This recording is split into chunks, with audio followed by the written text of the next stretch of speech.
Hi there. Today is Wednesday, the 21st of July, in the year of our Lord, 2021. Gary here for the Golden Nugget Nation Q&A broadcast. I'm so happy and grateful today to be here with you and to share with you some of the insights and experiences I've gained in the years that I've been walking on planet Earth. Some people sit back and they're very complimentary. They think I look much younger than my actual age. But let's put it this way. When I was a young boy in school, I remember watching Scott Shepard go into space, first American astronaut. I remember at about age 4 or 5, listening on the radio as Sputnik was going overhead. And a neighbor took me outside and showed me this streaking light and told me that that was a Soviet satellite.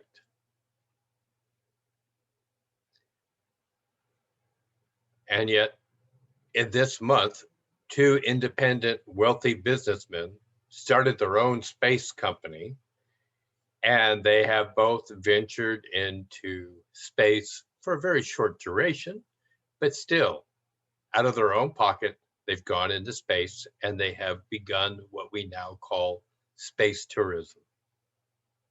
All in my lifetime. I am so happy and so grateful that I live in such wonderful times. I have seen things that have transpired that I never thought was possible. I remember watching Star Trek, the original series, back in 1968 on television, and absolutely amazed by concepts such as the communicator, the tricorder, the fact that they had computers everywhere on the ship, thinking, what a world that would be if you could actually communicate with people long distances by something you're holding in your hand wherever you are. Or having a small little computer type device that you could analyze, get information, share information, etc. Or to even live in a house or a room on a spaceship where you actually had your own personal computer. And then when I was in university in 1976, having an instructor tell me that in 10 years, everybody would have a personal computer in their home. I could not believe that. I thought the guy was so full of manure. And yet, in 1984, I had my own Apple II in my home, on which I was writing all of my master's work, my thesis, on a personal computer in my home. Unbelievable. When I came to the UK, I was forced into purchasing my first mobile phone, a cell phone, if you will. Something that I can instantly communicate around the world. And now I use a phone called an iPhone. It has more computing power than the space shuttle in that little tiny phone. And the phone has actually become part of my life. I have all kinds of problems with the concept of having this phone, the fact that they track you, the fact that your information is not sacred any longer. I remember as a young man, we would talk about you had a right to privacy. And now we have people tell you, you have no right to privacy. Everything you do or say is recorded and it's somewhere to be used against you at a future date and time if the powers to be decide that that's what they want. So I'm happy and grateful to be alive in this time. I'm happy and grateful that I have experienced everything that I've experienced.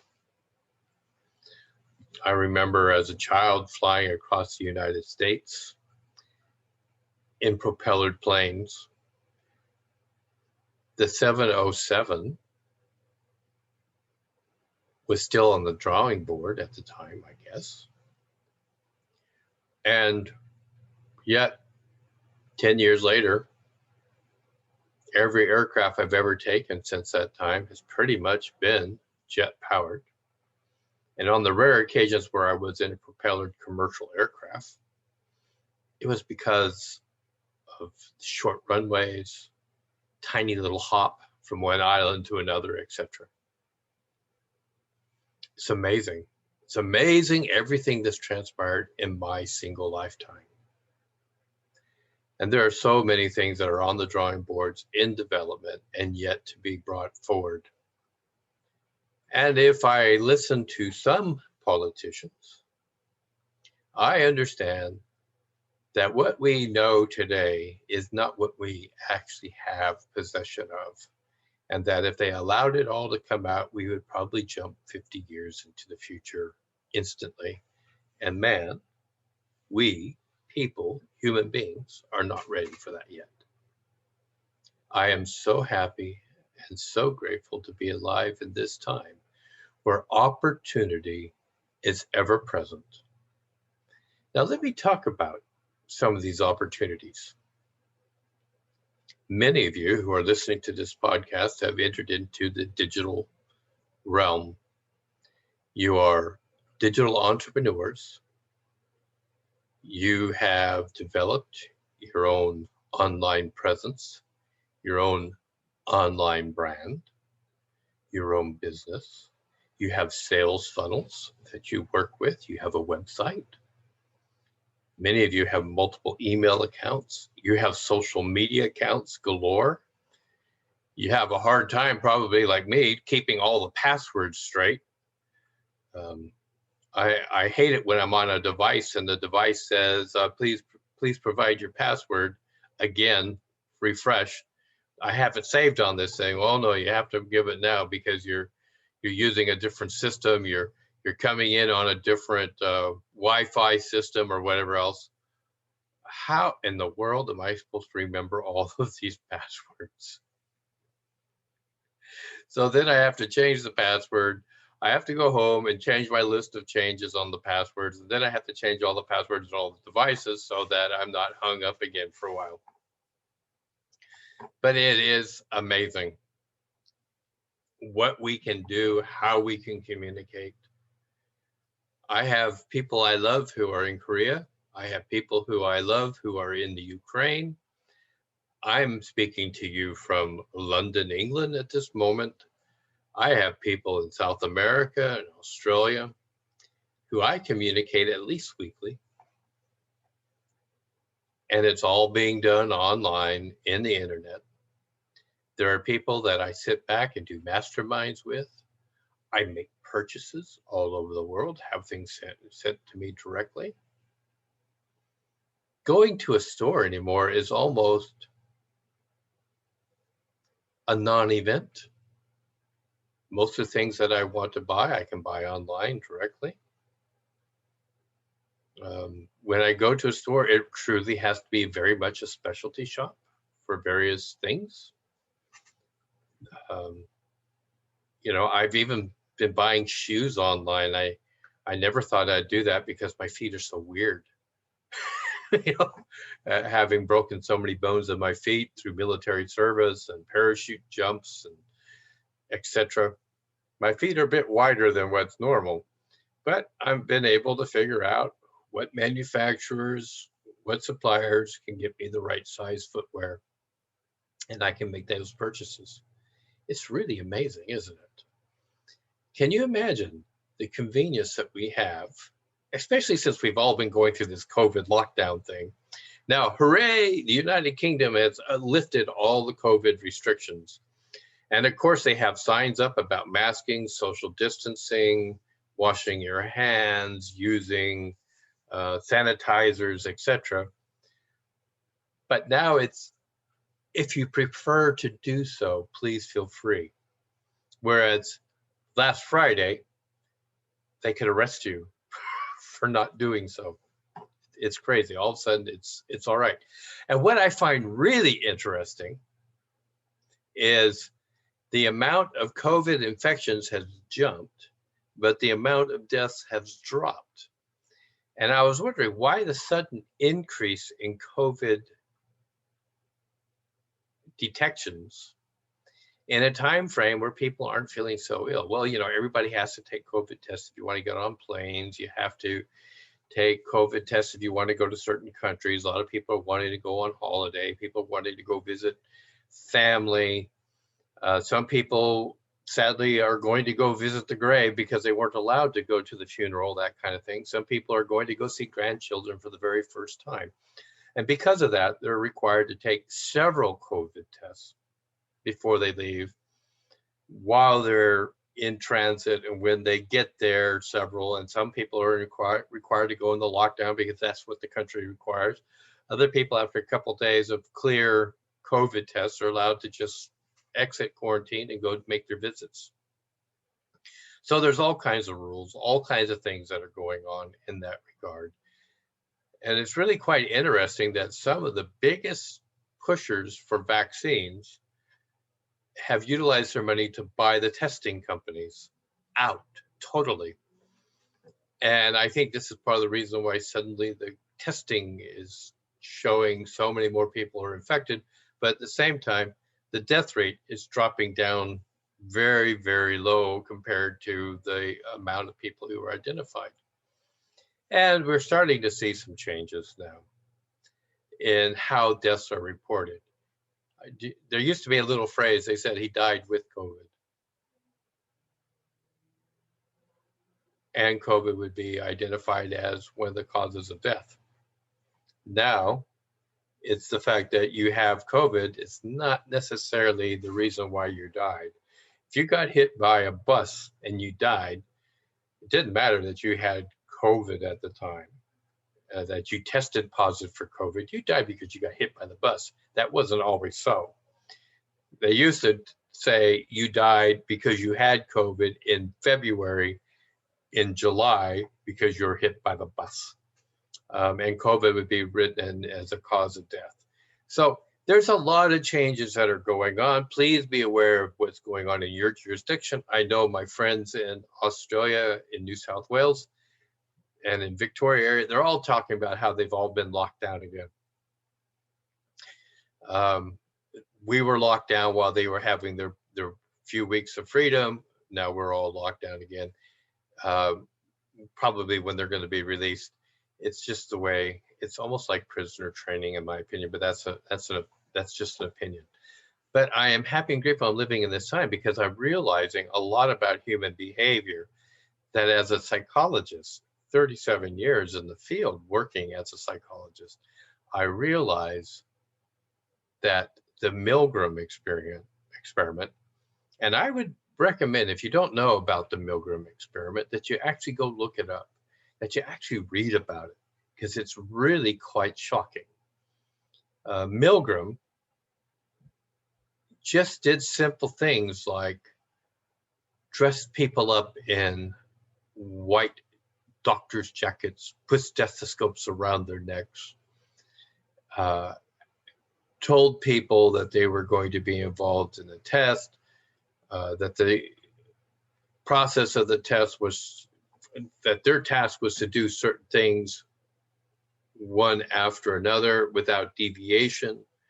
And while they're doing the test, they had another subject in another room, and you couldn't see them, you could just hear the sound.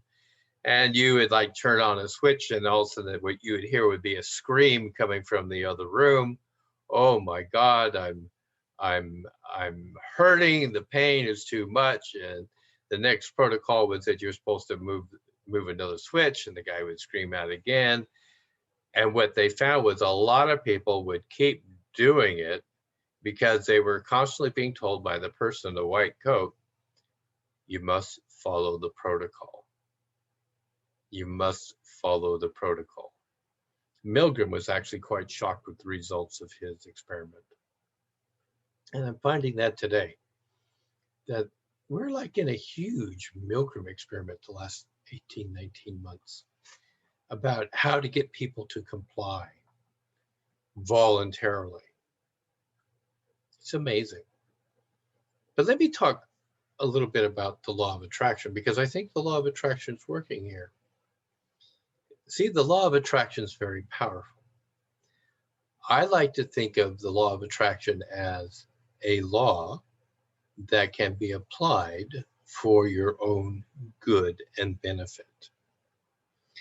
By applying the principles of the law, by putting your attention and your energy on a very specific task, making it your focus, you are able to bring that about in your life rather rapidly, or at least through time, set up a series of events that will bring that item into your life.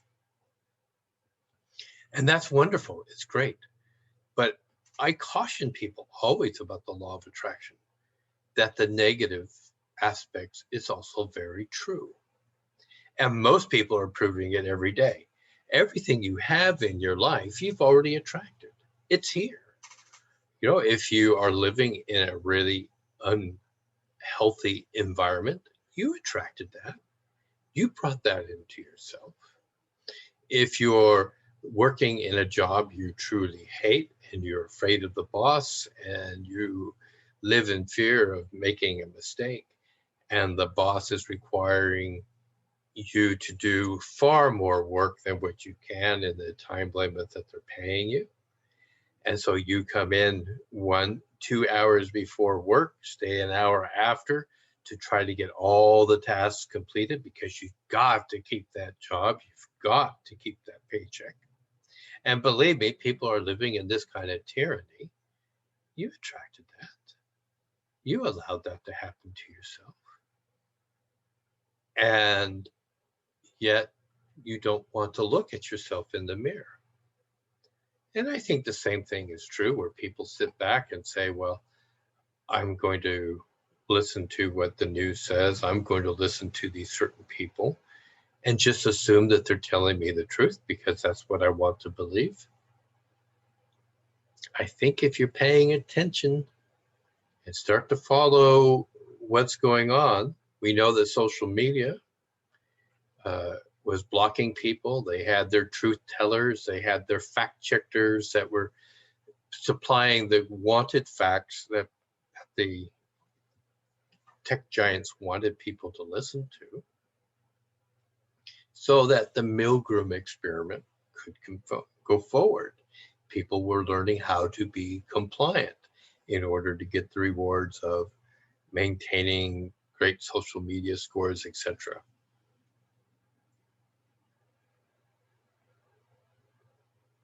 But you know, we're all part of this thing. And the law of attraction says you have to take personal responsibility. If you're doing a job you hate, you have to take personal responsibility to find what it is that you love, that you can do, that can bring you the income you want to have. I'm always amazed by the number of people who found a job by default. Why do you work here? My mom works in another department. But why do you work here? Well, my mom got me in. Do you like what you're doing here? Not really. How long have you worked here? 8 years. Have you ever thought about doing anything else? I wouldn't know how to get that job. So I just stay here and hope that they don't let me go. Amazing. I find that absolutely amazing. And yet I did that myself. So many times I worked places I didn't enjoy working. I didn't like the people. I didn't want to do what was going on.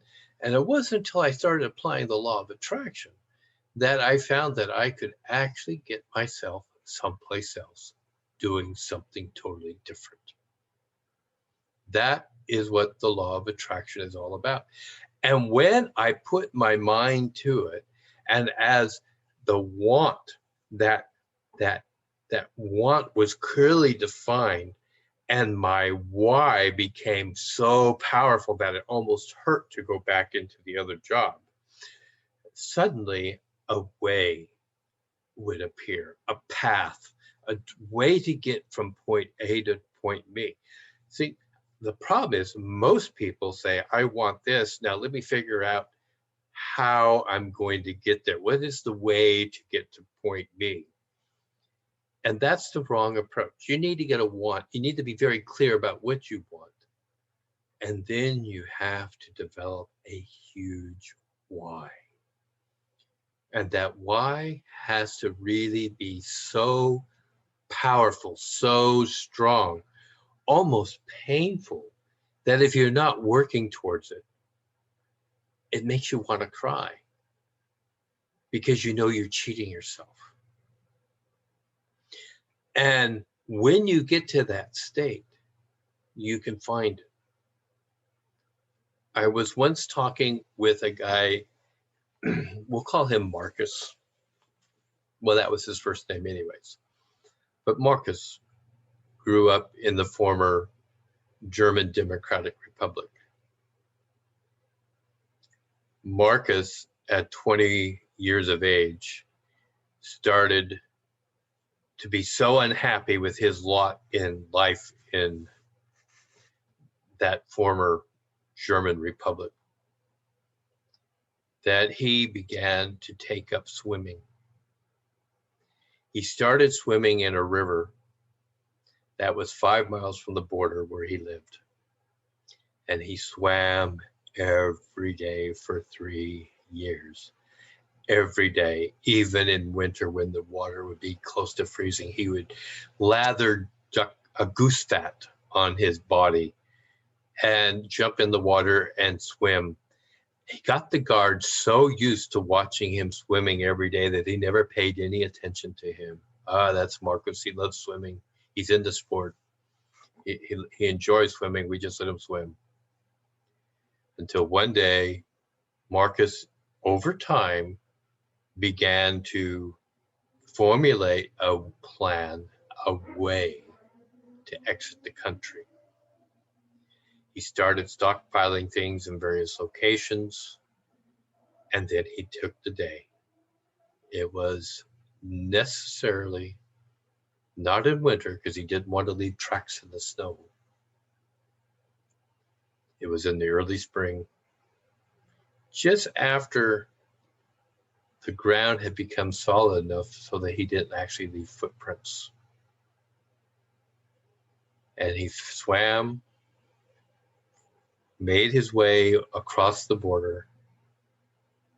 And when he was on the other side, he was so afraid because he wasn't really sure how far he could go into West Germany before somebody would not send him back, because he was under the impression they would send him back to East Germany and he'd most likely be shot. That was his thought.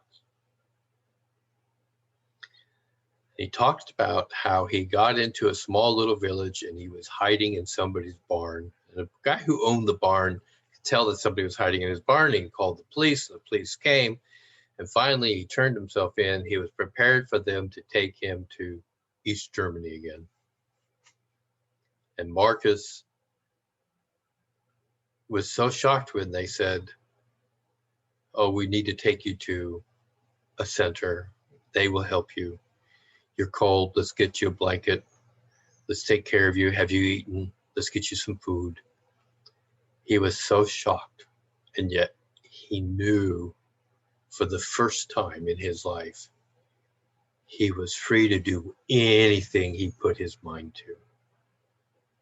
Eventually, he ended up moving to Arizona, where I was living.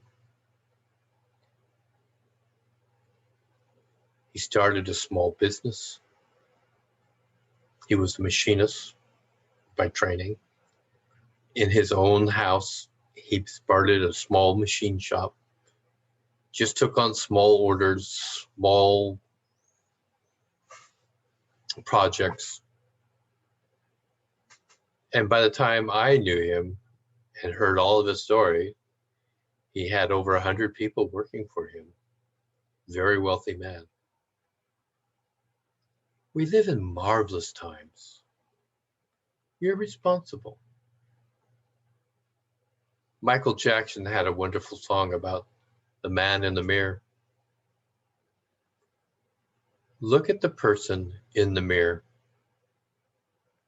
That's who you have to be honest with at all times. That's the person who judges you the most harsh. That's the person who oftentimes does not lavish the praise you deserve. That's the person who tells you you can't, and that's the person who tells you you can. And whatever that person tells you, somehow you think it's right. And the law of attraction says you can have anything. You can manifest anything you want in your life. You just have to have a want that's big enough. You have to have a powerful why. And it doesn't matter if anybody understands your why or not. Your why has to be what it is that motivates you, that makes you want to achieve. And the way, the how, it will just manifest itself. You will find that it happens. In Marcus's case, he just found that he found somebody who had a tool and die shop and needed somebody to come in that knew something. And the guy realized that Marcus was really quite skilled, knew an awful lot, just had no money. Spoke okay English, could make himself understood and understood by others. And in time, Marcus started taking on some very good projects, started doing things that the guy that hired him didn't know how to do. And all of a sudden, the what and the how became very clear to him, because his why was he wanted his own business. He wanted to have his own boss. He did not want the state to ever be involved in his life again, because he was a free man. Each and every one of you are free. Please start with the proposition that you have much to be grateful for. Express your gratitude daily, each morning and each night, what it is you are most grateful for.